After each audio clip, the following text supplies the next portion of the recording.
Ассаламу алейкум достор, жалпы эле биздин так маалымат каналыбыздын көрүүчүлөрү, жаңадан гана катталып жаткан биздин көрүүчүлөр амансыздарбы? Жалпыңыздарга ноокаттан салам айтабыз. Бүгүн 2024 жылдын 2 май күнү болуп калды. Апта күнгө бейшемби достор. Аптанын 4 күнү буюрса ноокаттагы курстарды мен сиздерге адаттагыдай тааныштырамын. Каналда биринчилерден болсоңуз сөзсүз түрдө каналга катталып коюңуздар, подписаться кнопкасын басып, ошондой бизге колдоону көрсөтүп лайктан бассаңыздар, буюрса сиздерге так маалыматтарды берип турабыз. Буюрса курстарды сиздерге ошо ордунан билип берип турабыз.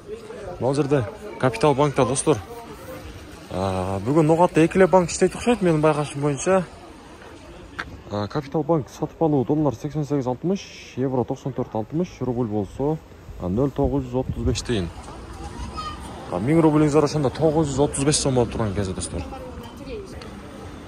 Доскрада банк бул жакта сатып алуу доллар 88.80, евро 94.70, рубль болсо бул жакта 0.94 тыйын экен достор. Эми болсо акча алмаштыруучу жерди көрсөтөлү, обменниктер. Мынакей достор, бул жакта доллар 89, рубль болсо 0.94, казак теңге 18 тыйын, өзбек сум 0.71 тыйын. Мен ар дайым айтам да, мен Аалам кабарда дагы айтып жүргөм достор.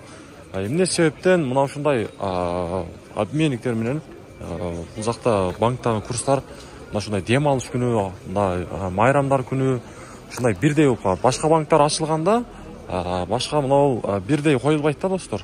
Ошо обменниктер эмне себептен банктагылар айрыкча эмне себептен мындай кылат дем алыш күндөрү. Ошону оюңуздар жазыңыздар.